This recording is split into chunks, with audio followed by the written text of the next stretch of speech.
નમસ્કાર મિત્રો, કેમ છો? આજે વ્યક્તિ પરિચયની અંદર લઈને આવે છે શ્રીનિવાસ રામાનુજ, જે સૌથી મહાન અને સૌથી પ્રખ્યાત ગણિતજ્ઞ હતા.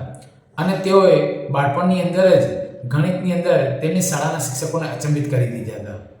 અને તેમણે પોતે જે ગણિત શીખ્યા છે એ કોઈ યુનિવર્સિટીની અંદર શીખવા ગયા નથી.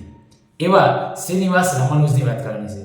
શ્રીનિવાસ રામાનુજની આ પ્રતિભાને વિશ્વની અંદર ઓળખ અપાવનાર ડોક્ટર હાર્ડીનો મોટો ફાળો હતો. તેમણે 7મા ધોરણ સુધીનો અભ્યાસ હતા, એટલે કે 7મા ધોરણમાં ભણતા હતા, પણ ગણિત છે એ સ્નાતક વર્ગના વિદ્યાર્થીઓને શીખવતા હતા. તેવું તેમનું ગણિત હતું.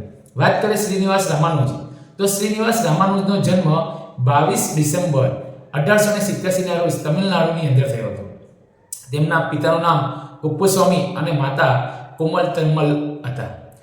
તેમણે પોતે જ્યારે ગણિતની વાત થઈ તો એ ગણિતમાં એટલા બધા આગળ હતા કે તેના મિત્રો પણ અચંબિત થઈ ગયા કે આ ગણિત બહુ જ જબરજસ્ત છે.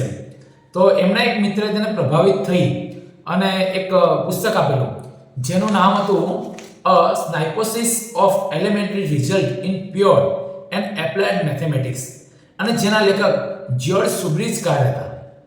આ એક ગણિતનું એવું પુસ્તક હતું જેની અંદર ઘણા જ બધા પ્રમેયો હતા, અને એમાં કેટલાક પ્રમેયો એવા પણ હતા જે સાબિત થયેલા નહોતા, અને એટલે જ આ પુસ્તક એમના માટે માઇલસ્ટોન સાબિત થયું.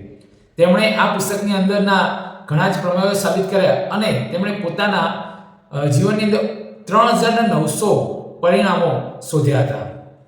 શ્રીનિવાસની વાત કરીએ તો તેઓએ ગણિતના કેટલાક સૂત્રો ડોક્ટર હાર્ડીને લંડન મોકલ્યા હતા, અને એનાથી પ્રભાવિત થઈ અને હાર્ડીએ શ્રીનિવાસન રામાનુજને ત્યાં બોલાવ્યા, અને બંને સાથે મળીને ગણિતના સંશોધનનું કાર્ય શરૂ કર્યું.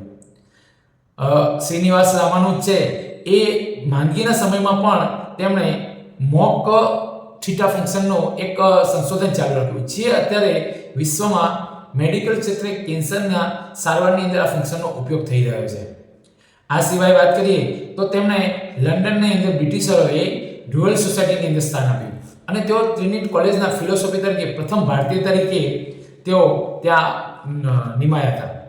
વાત કરીએ શ્રીનિવાસ રામાનુજની પ્રતિભાની ઓળખ વિશ્વને હાર્ડીએ કરાવી હતી. આવા શ્રીનિવાસ રામાનુજનું 32 વર્ષની ઉંમરે પોતે 26 એપ્રિલ અને 1920 ના રોજ અવસાન થયું હતું. તો શ્રીનિવાસ રામાનુજે પોતાના ટૂંકા જીવનગાળા દરમિયાન ખૂબ મોટું નામ કમાયા હતા.